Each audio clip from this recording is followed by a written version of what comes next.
Good afternoon. It's Justice for All. I'm George Yates, your host, and a little rainy day out there, and but it's kind of nice. It's kind of warm, and it's going to be a great show today. We're going to be here the next couple of hours. We have two great guests, ladies that have written books about respective subjects. You know, we had a little Halloween party at my house last night, and my band played, and everybody dressed up in costumes. And I looked around, and I saw a lot of the women dressed as witches. And I guess witches have probably been the most popular Halloween costume since forever. And we have an expert here today on witches, on witchcraft. Her name is Marilynne Roach, and she wrote the book, Six Women of Salem. And she's an expert on the witch trials from Salem. I guess the years 1692, 1693. And I'm kind of learning all about these witch trials. We're going to welcome Marilynne Roach to the show. How are you, Ms. Roach? Fine, thanks. Well, listen, I read through your book, and it's pretty fascinating stuff. I guess the first question I'm going to get is, how in the world did you get into learning about witchcraft and the witch trials of Salem? Yes, well, it's not really witchcraft. That's what they were accused of, but they didn't do it. You mean there's no such thing as witchcraft? Well, that depends, but they didn't do it. And the way the law defined it then as doing something magical with the help of evil spirits from hell, that's not what they did.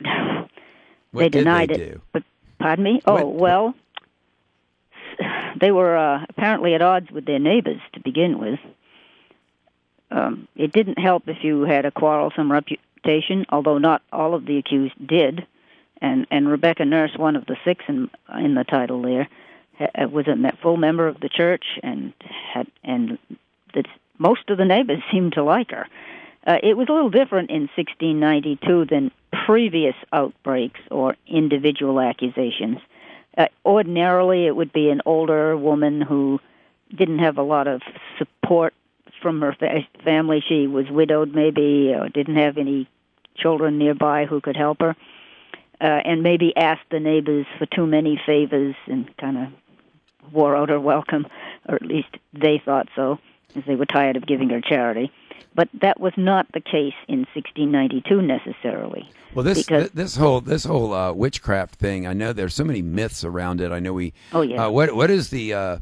I mean the trials. How many people were actually prosecuted for being witches? Well, it's sometimes there's not enough paperwork for these things. There's about approximately 190 people whose names come up, but there's paperwork for 164 of them.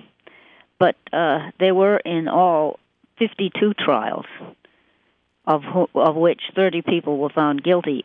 Most of the trials were the following winter, when things had calmed down and the courts no longer accepted spectral evidence, and if you can't prove something invisible is there, it's not easy to prove that something has happened. Let me back up a little bit. I want to try to get a little background. Sure. When did the whole idea of witches begin? I mean, I'm sure it didn't start in 1692. I mean, if you go back in history, when was the first witch? Back in biblical times, or when? Probably the caves. Yeah, I was about to say, do you go back to the cavemen? Okay. Well, there's no written record of that, right. But it seems to just go back forever. The idea that some people can work magic, and if it's harmful magic, then you want to be careful of them. And was the penalty always death? I mean, even before the Salem trials? Well, it was a felony in Massachusetts, as in England, because the law was based on English law.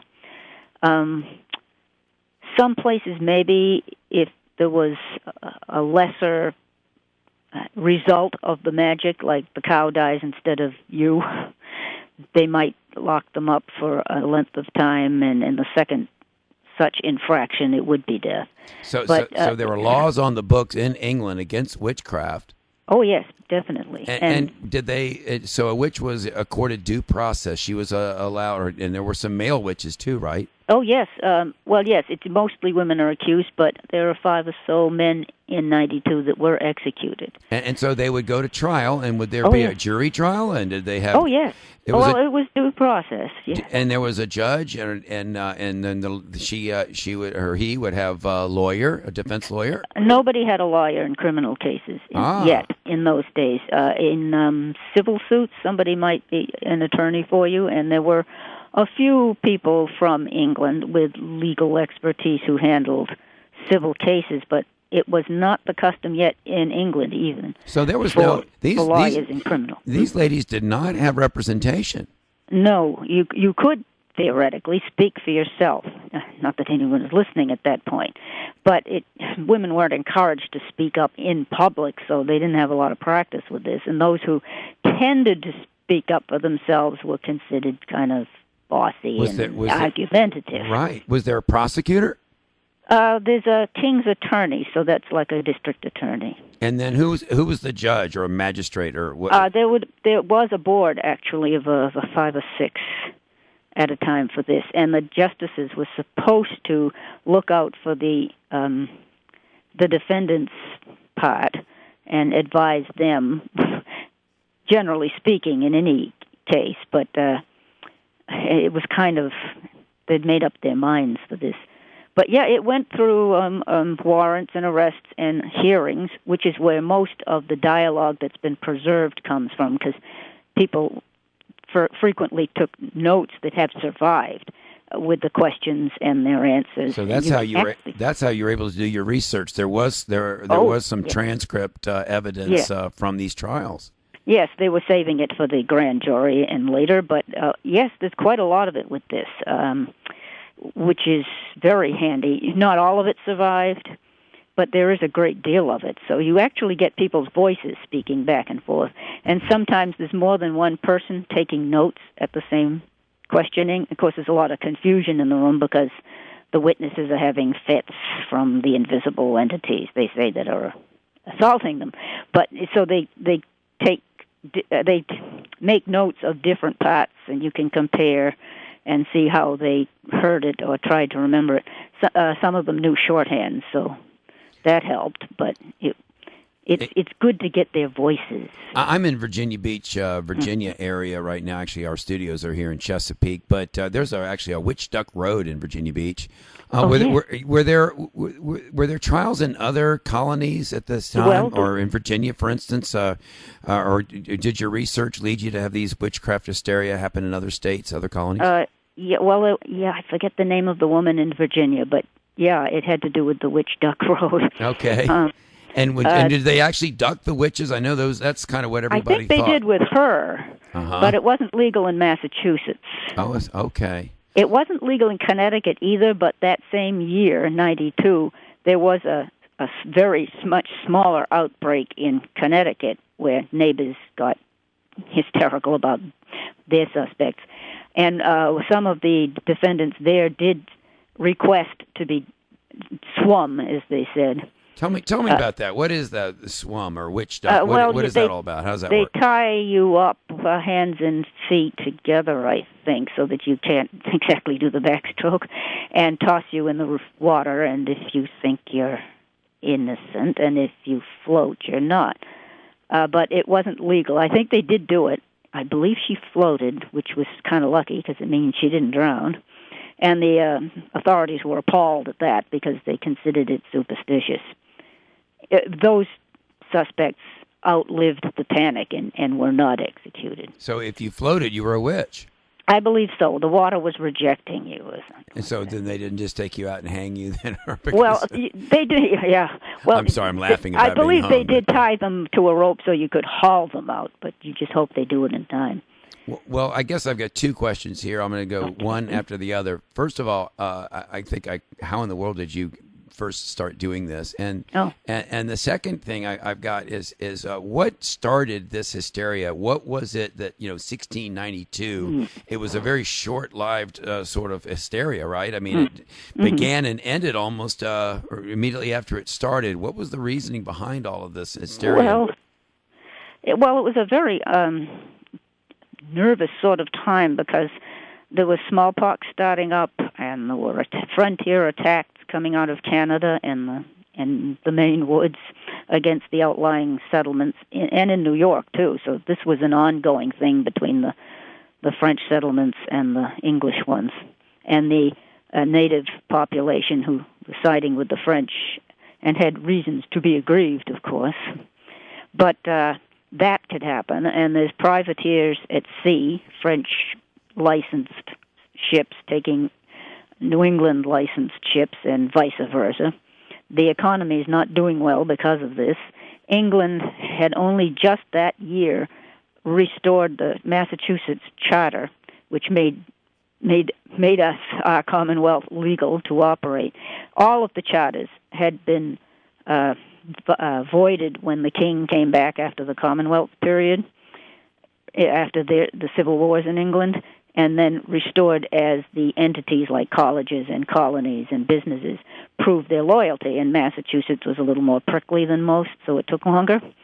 So they just got that back, and they wanted to make sure that England wasn't going to interfere again, and they were obliged to make sure all the laws were consistent with English common law, or at least didn't go against it. And witchcraft was illegal in both countries, so that didn't take any thinking. But they're working on that and trying to stay under the radar of the English customs agents, and all of the neighborhood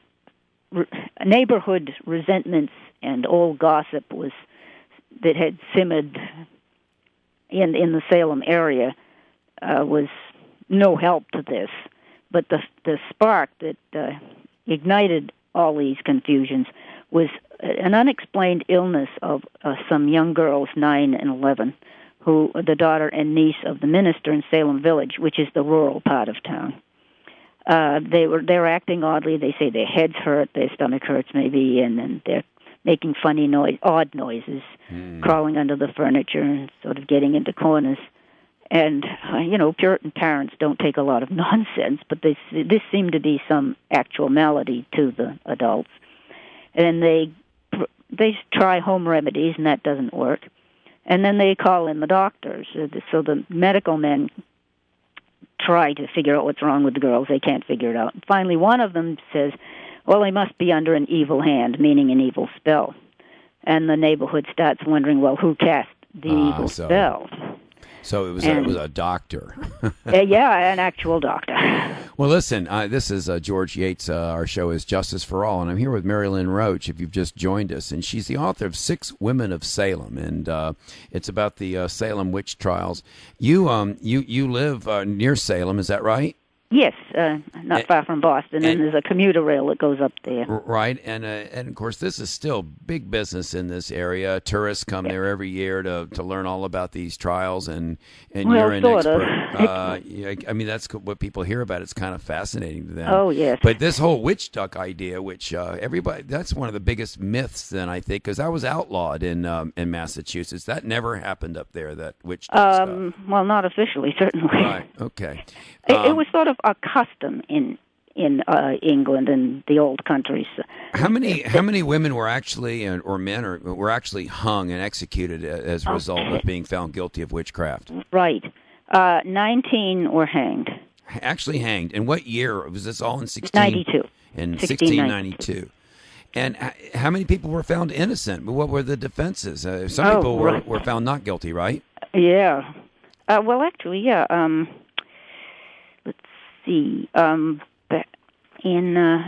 It's odd because sometimes you're reading the questions and answers, and it sounds as if the magistrate who's doing the preliminary questioning has some doubts about it. You don't know why with this person and not with the others, because the answers and questions don't seem much different. Mm-hmm. But in April of 92, a man named Nehemiah Abbott was questioned and had been identified with this invisible spirit that was hurting the girls. And he denied it, like all the others had. And for some reason, they believed him, and they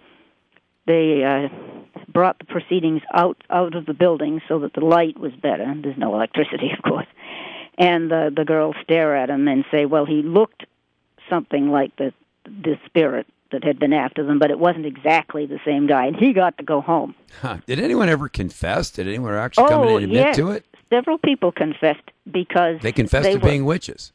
They confessed out of fear, or because, well, they would be afraid because this is a hanging offense. Right. One idea is that because they were held for to be, witnesses against their fellow conspirators when the others came to trial, they weren't hanged right away. They weren't themselves tried and condemned right away, so that it did prolong their chances of living.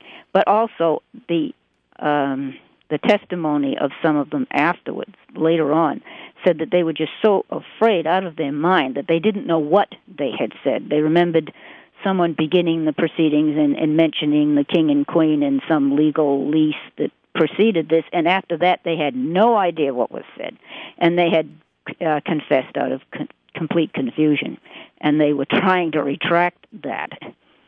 No. So yeah, quite a few of them did, and some of them did testify against anybody they asked them to. Now, you said earlier that you had a right to a jury trial? Yes. How many sat on the jury? Must have been 12. Okay. And some were judge trials, or would it matter? Was it consistently a jury or a judge? Well, once they got to the they did the grand jury first, which decided whether the specific indictments. And was against there a prosecutor then that brought these indictments like in modern times? The king's attorney. We don't have any dialogue in this part, so it's a little hazy, but there was a king's attorney. Right.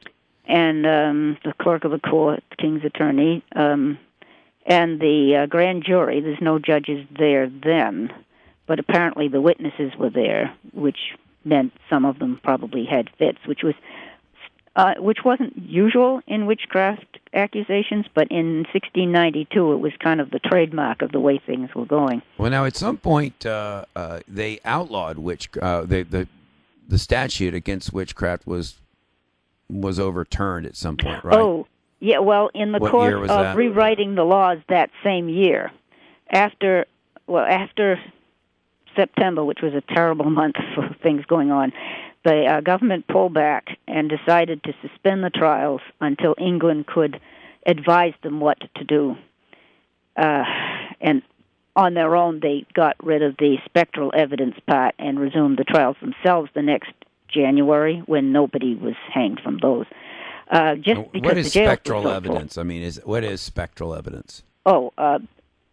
Describing something that's invisible. You can see it theoretically. The witness can see it.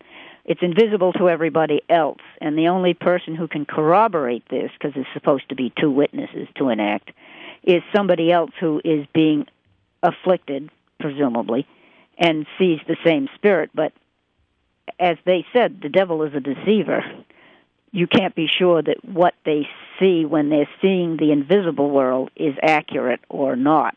And of course, if they saw hallucinations, or assuming they believe what they see, it's not provable. So once they didn't accept that, then none of the accusations didn't stand up. Yeah, because all of the evidence against these people was just made up. It was all spectral, wasn't it? Like, my horse is stampeded. It must have been witchcraft, or these children. Sometimes the cows died, Yeah, right. So, well, actually, there were about 70 different people who were considered afflicted. It's not the same Greek chorus doing the same part in all of the trials. It's a variety of people.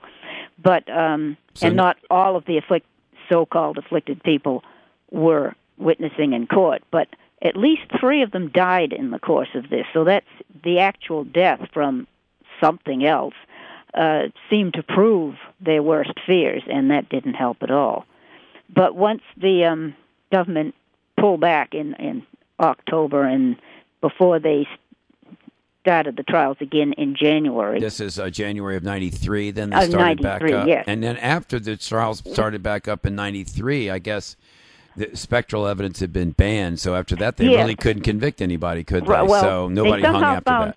Oh, sorry. Somehow they found 3 people guilty, and there was some question as to what was so different about them than the others. They never hanged, those three. Mm-hmm. And the rest, either the grand jury dismissed the case, or when they were tried, they were found not guilty. But they were rewriting the laws, still, all kinds of laws, import, export, murder, any of those, throughout that fall while they're waiting for the trials to start up again. And they do have a different witchcraft law that presumably would have been the one they were going by the next winter. But if for a lesser result from supposed magic, like the cow dies, or somebody's trying to compel somebody to fall in love with them, there'd be a year's imprisonment and a fine or something. And the second one would be a capital offense. But if you kill somebody by witchcraft, then that's a hanging offense, as it would be if you killed them with a sword. When was the last prosecution for witchcraft then in Massachusetts? Probably in 93.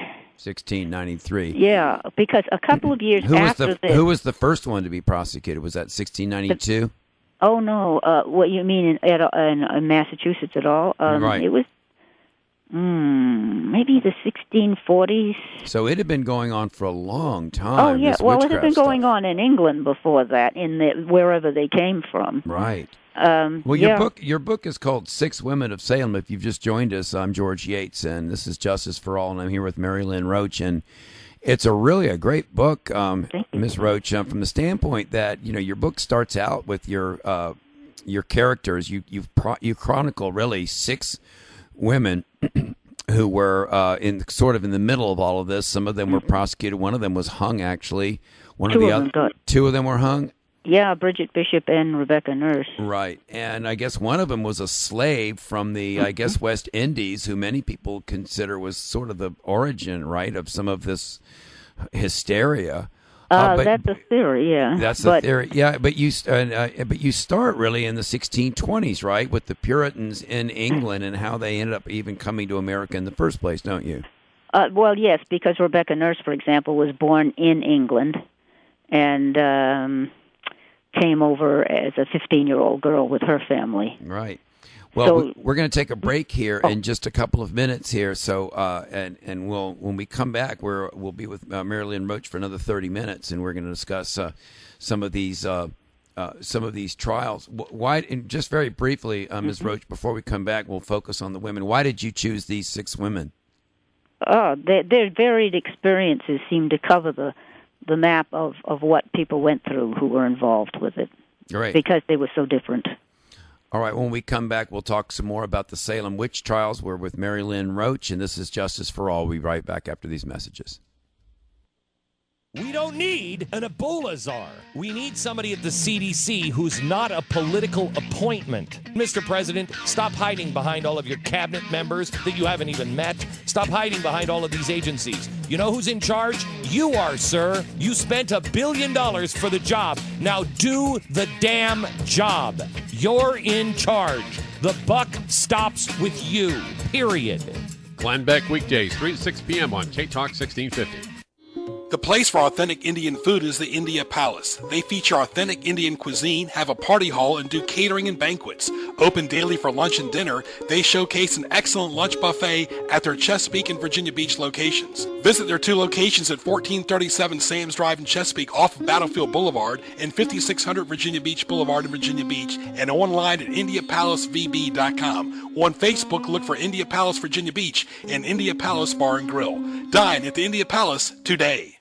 The restaurant we've all been waiting for is here. Introducing Ipan Mano Kitchen. Critically acclaimed chef Silva Sennett and his culinary team specialize in new American Asian cuisine.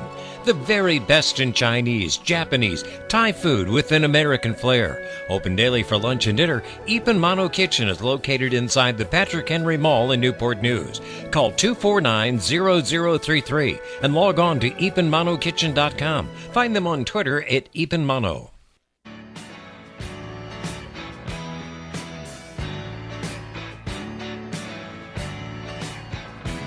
Okay, we're back with Justice for All, and we're here with Marilynne Roach, who's the author of Six Women of Salem.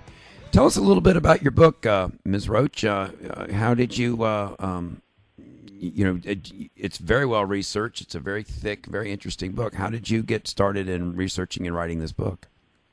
Well, I've been sort of obsessed by the witch trials for some time now. I wrote another one on the trials generally, the Salem Witch Trials, a day-by-day chronicle of a community under siege being the full title.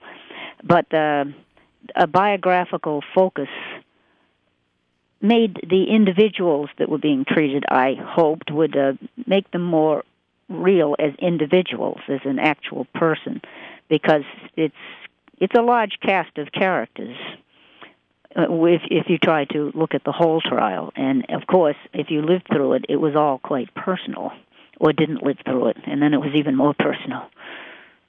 What was the most shocking discovery that during the course of your research? What would you say was the most surprising thing that you discovered? Well, the most surprising thing was, this seems to have been overlooked, is that it's a time when it's not safe really to be associated with any suspect, but there were over 250 people who spoke up for some of the accused and put their names on petitions that were going around for them.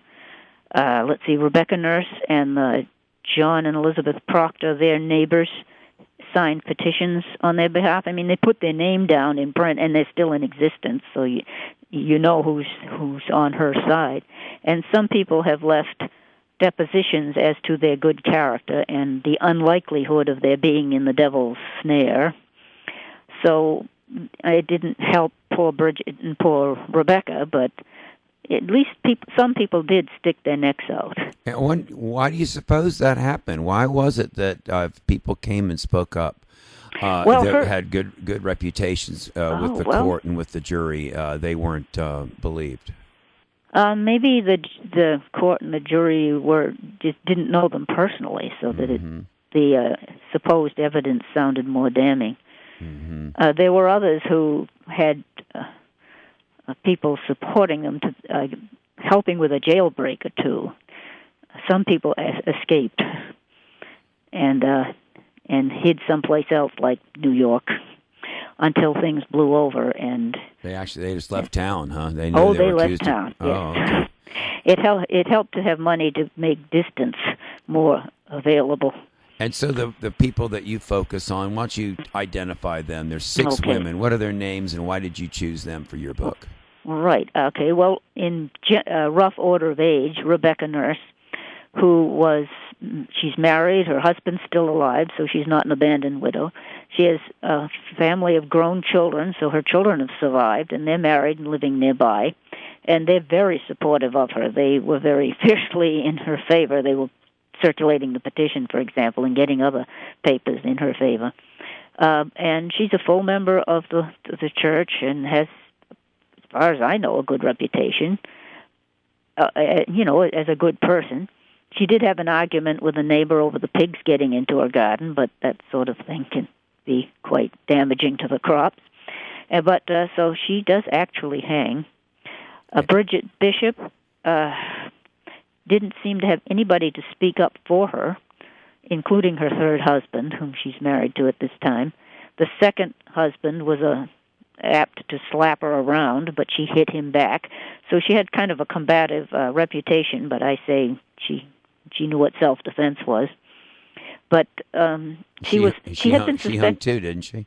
Pardon me? She hung too, didn't she? Oh, yes, she's the other one here who was hanged. She was the first, in fact, to hang, because she had been suspected before, and there's some evidence against her in the records, spectral.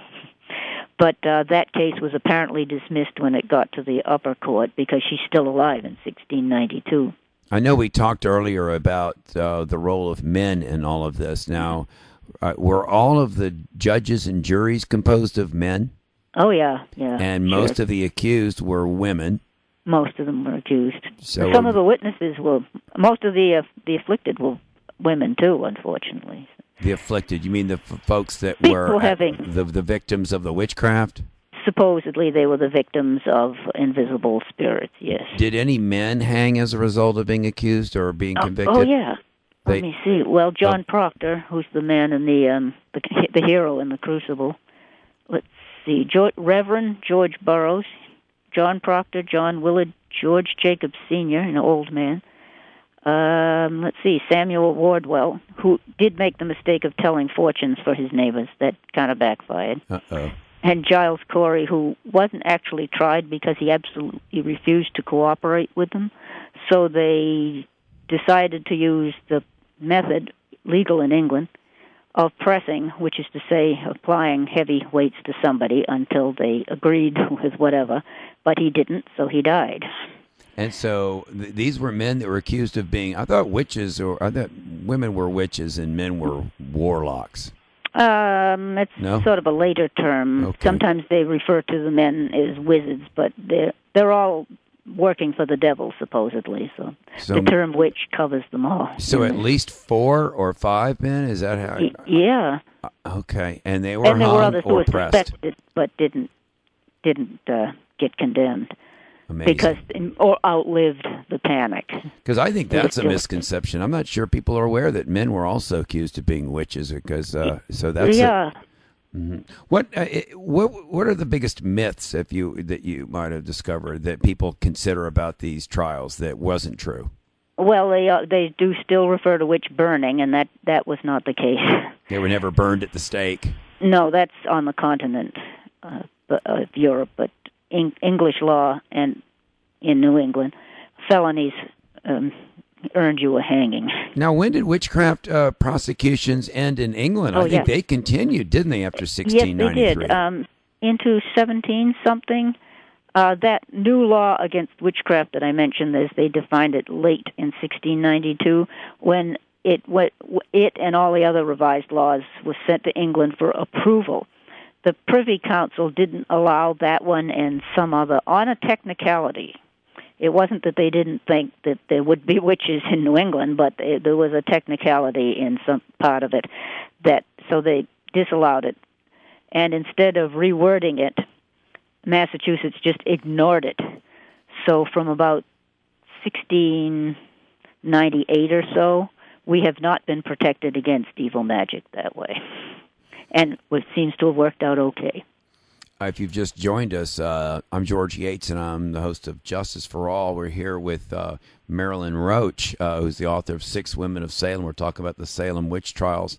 Was there, I guess there were newspapers and other kind of, flyers that went out, I suppose, with news reports of these events, or no?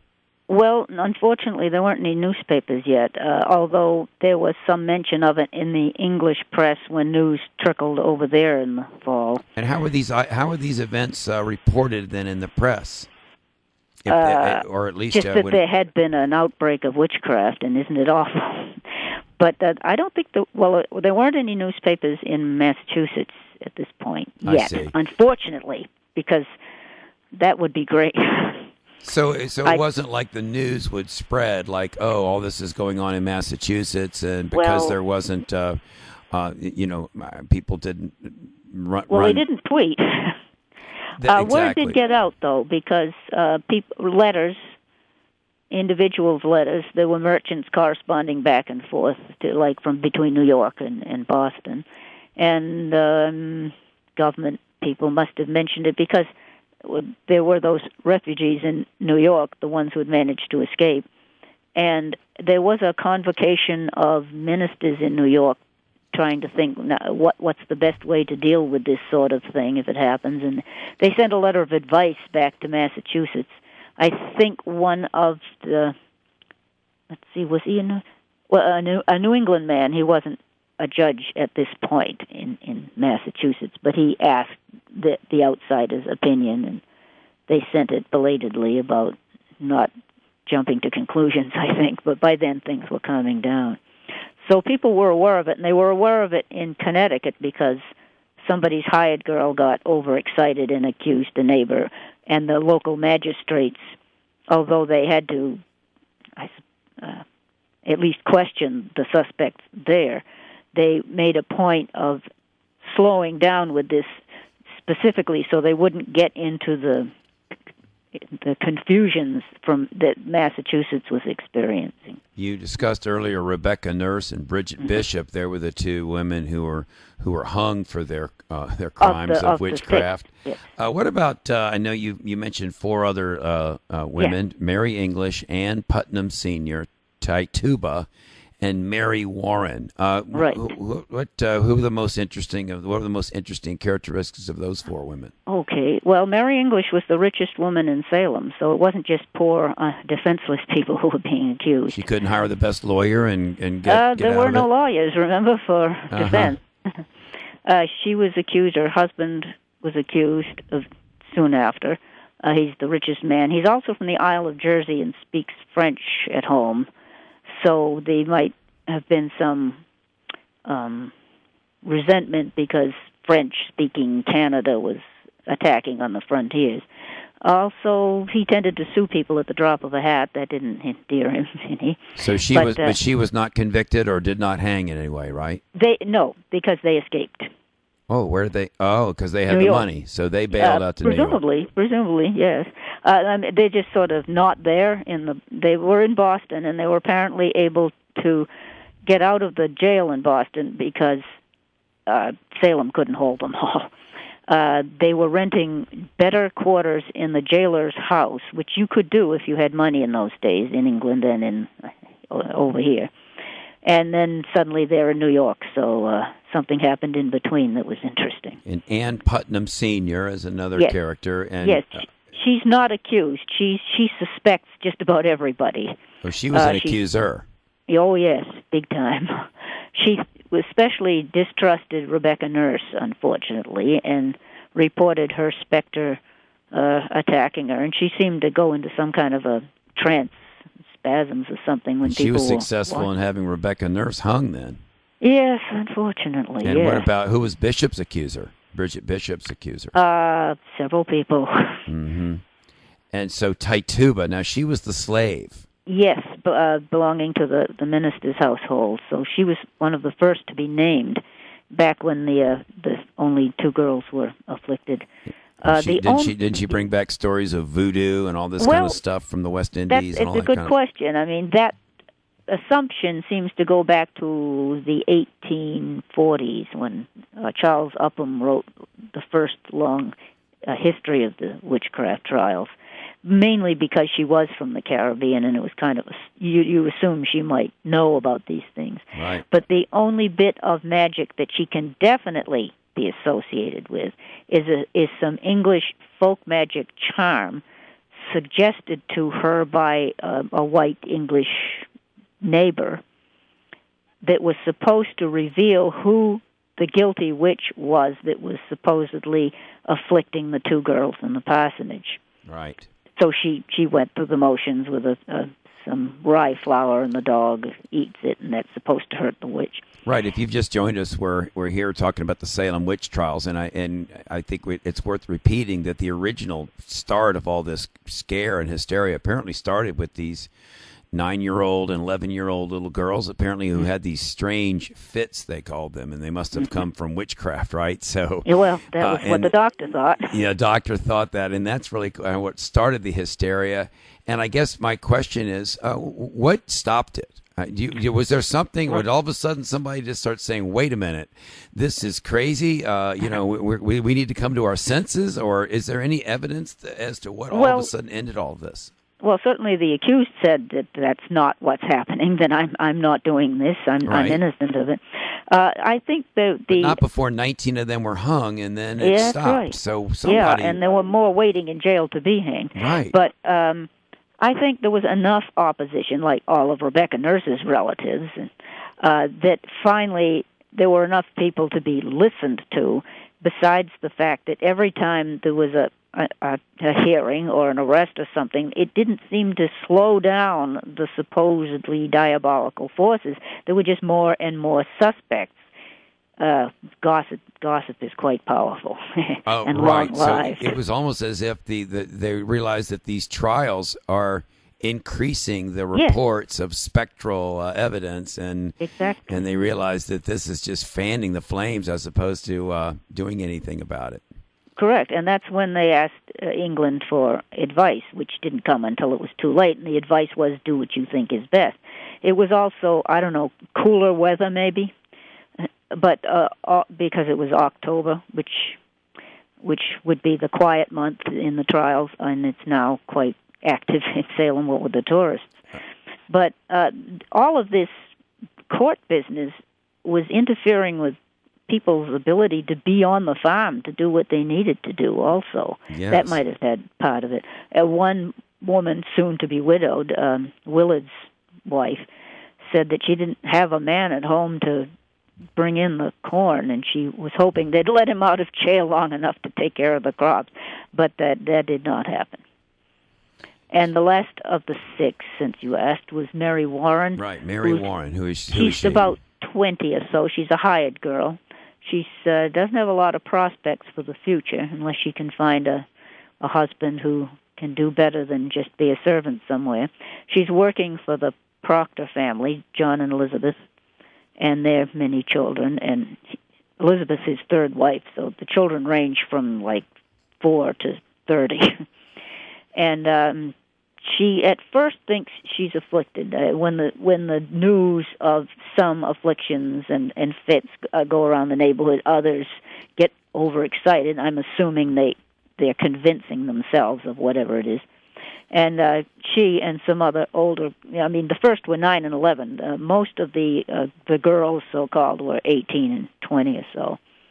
So she has fits, and Proctor slaps her around until she stops that, and she reconsiders and figures out she has misinterpreted whatever was setting her off, says as much, that she was deluded or dissembling, which could mean mistaken.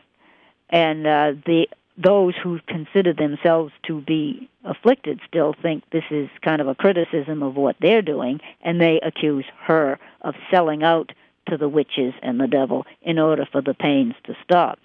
So she's arrested, and the notes of her hearing, she sounds absolutely out of her mind with fear, and she can't talk at all, and she's having convulsions, but she eventually confesses to it because she's agreeing with anything they say, and she ends up testifying against just about anybody they ask her about.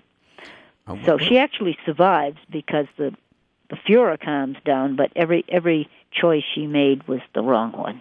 I'm fascinated as an attorney. I'm fascinated by the fact that none of these, I realized it's 1692. We don't have the Constitution is not written for, of course, almost another, about 100 years later. Mm-hmm. And somewhere along the way, we decide that not only are we going to have the right to a trial by jury, we're also going to have the right to a lawyer, in the Bill of Rights. So somewhere along the way, it seems a great travesty that these people were not allowed to have their own defense attorneys, and there wasn't anything in place for them to be defended by somebody. Not yet. It was not the custom in England yet either. But, of course, by the time the Revolution's starting, and like the Boston Massacre, those soldiers had representation. They had John Adams. Right. So sometime in the 18th century, there were defense attorneys. But right. I don't know, but I wonder if the trials in Salem maybe encouraged that sort of thinking, that it might be a good idea. Yeah, exactly, because if there had been a defense lawyer right there, would have been able to point just how silly all this was. If they were listening to them by then. Mm-hmm. I mean, some of the defendants said as much too. But and Reverend Burroughs, who was accused and hanged, did challenge some of the jurors that were being appointed from the pool. So the whole witchcraft thing, by the end of 1692 and 1693, the actual, the hangings stopped. Mm-hmm. But certainly accusations of witchcraft and people believing in witches and sorcery has continued, I would guess, all the way to the modern day, hasn't it? People still believe in this stuff. So has your research taken you to still cover, witchcraft in general, even past these trials? Well, yeah, it's interesting to see where it crops up. People were informally accused by neighbors all along, apparently, but if it got in court, it was a slander suit where the accused was suing the accuser. Right. But oddly, and before this, when witchcraft was still a felony, there were about a third of the cases that came to trial before Salem were suits of the accused against the gossip that had accused them. Mm-hmm. And most of them actually won. And sometimes it wasn't proven one way or the other, and the judges might not have trusted either party, but nobody hanged from it. So it was dicey, but you could win on occasion. Well, because you've got books like Midnight and the Garden of Good and Evil. You've got all this sort of voodoo, Cajun stuff, and it's still Haiti and all of the of voodoo stuff down there. So this all sorcery. It's not just New England. No, it's not, and it's everywhere. It's everywhere, and it still exists, and we still kind of like to believe in it, I suppose, because it's so fascinating. Oh yeah. But there are vigilante deaths even now in some parts of the world, where that's at least the excuse people give for killing the neighbors. Because they were witches or sorcerers. To be witches, yeah. I mean, there have been cases in India and Africa and Eastern Europe, apparently, that make you wonder what century it is.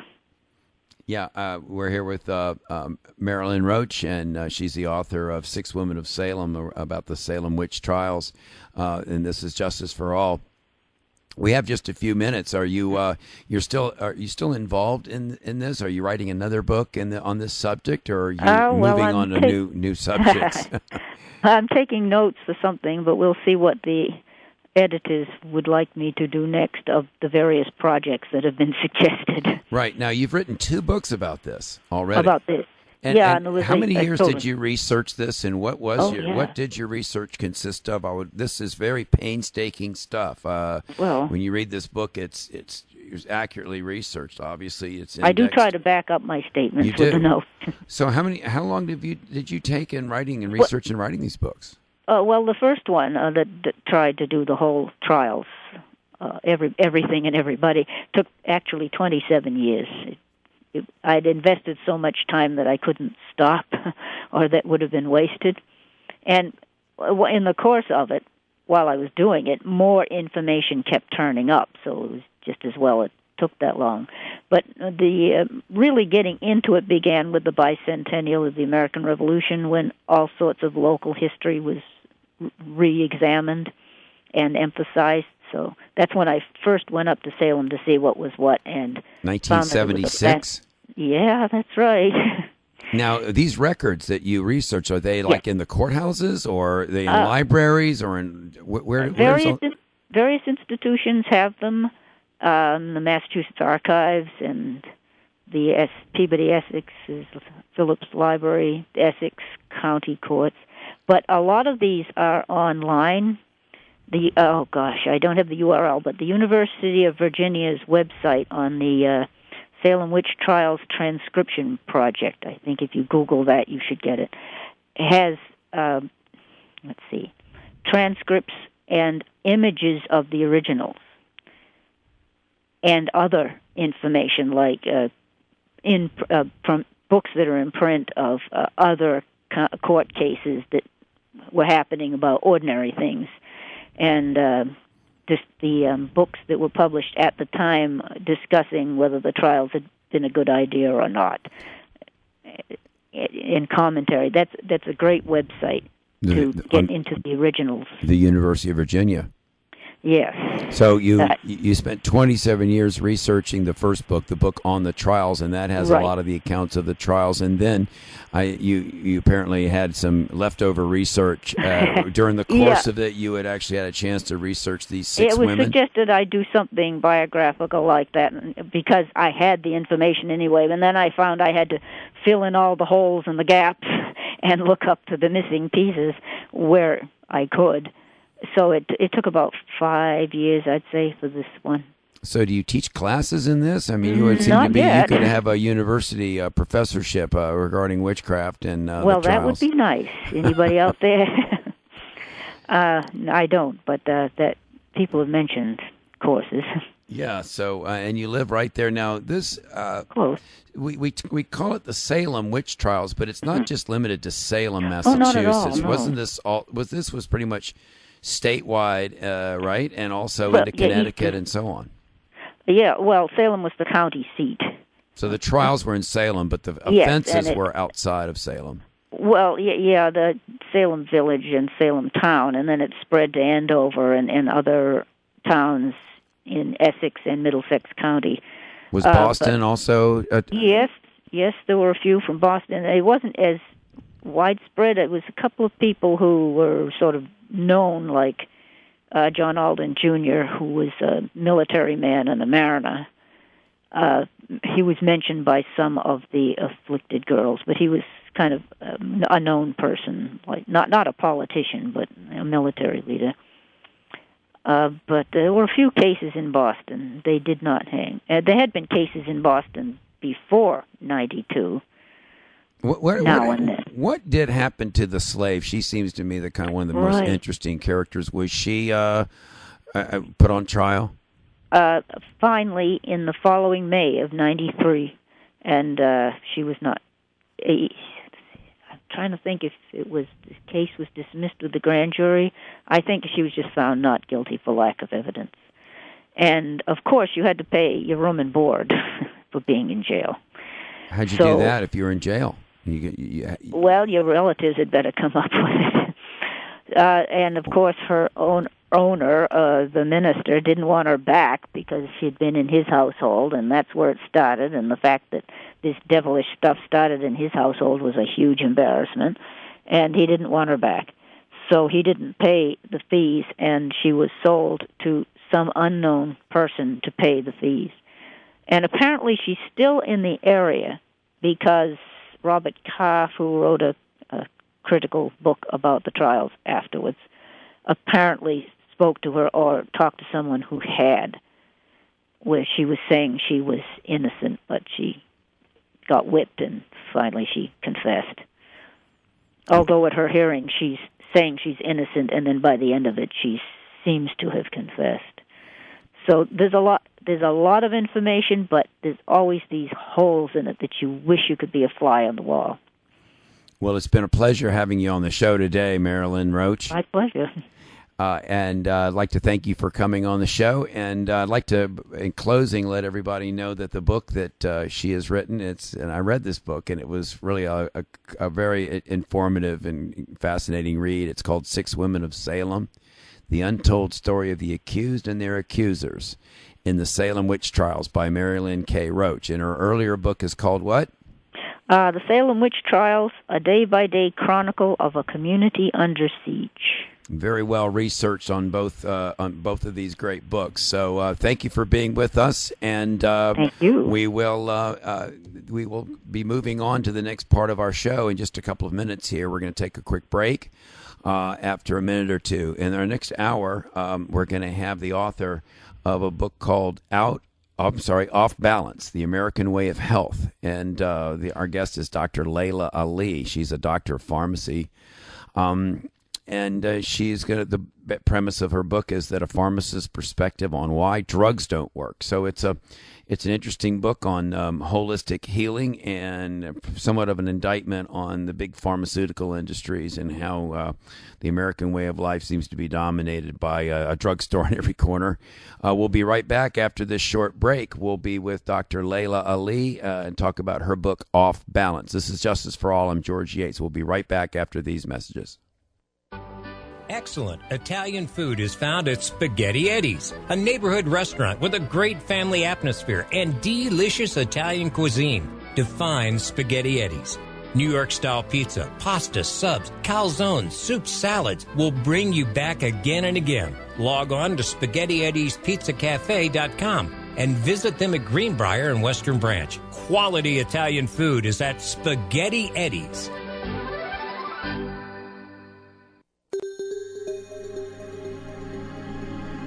The best of News Talk Radio, AM 1650 WHKT Portsmouth, The Answer. Stops in Michigan, Pennsylvania, and Connecticut. Right now, 3 days before the election, it's all about turnout and getting out the base. And so they're making a big effort to turn out female voters. So he's talking about women's issues, equal pay. He's also going to be talking about economic issues, minimum wage, and the progress that has been made in the economy under this president, dating from the Great Recession to now. With the president's approval rating down near 40%, Senate Democratic incumbents in red states like Louisiana and West Virginia are in danger of losing their jobs. And some analysts say the GOP has a good shot at taking control of the Senate. There's a high-profile governor's race in Wisconsin where incumbent Scott Walker is in a dead heat with Democrat Mary Burke. Reporter Bruce Marcus. Republican Governor Scott Walker is seeking re-election for the second time in 3 years. The governor survived an historic recall election in 2012, but he says this campaign is different. In that recall election, at least some of the margin of victory was people who just voted against the recall. Now, we got to make the case to those last remaining undecided voters. Not only is Wisconsin better off than it was 4 years ago, which it is, then it'll be even better 4 years from now. Bruce Marcus for CBS News, Minocqua, Wisconsin. The economy's always an issue in an election, but Democrats aren't getting credit for lower gas prices. They've fallen to under $3 a gallon on average for the first time in 4 years. Oil analyst Tom Kloza. This is not normal. It's normal to see prices drift lower in the fall, but we dropped 33 cents in the month of October, so this is a little bit abnormal. Virgin Galactic founder Richard Branson praised the courage of pilots and vowed to find the cause of yesterday's crash in a test flight of Spaceship Two. We've always known that commercial space travel is an incredibly hard project. We've been undertaking a comprehensive testing program for many years, and safety has always been our number one priority. One pilot was killed and one injured. Russian warplanes got a little too close for Britain's comfort again. For the second time this week, British fighter jets were scrambled when Russian bombers approached UK airspace. The Ministry of Defence says Royal Air Force Typhoons intercepted a Russian Bear bomber off the Scottish coast on Friday, releasing a picture of the Russian plane. Earlier this week, NATO reported an upsurge in Russian military flights over the Black, Baltic, and North Seas and the Atlantic Ocean, with large-scale maneuvers of Russian warplanes in international airspace. Larry Miller, CBS News, London. Remember that hour of sleep you lost last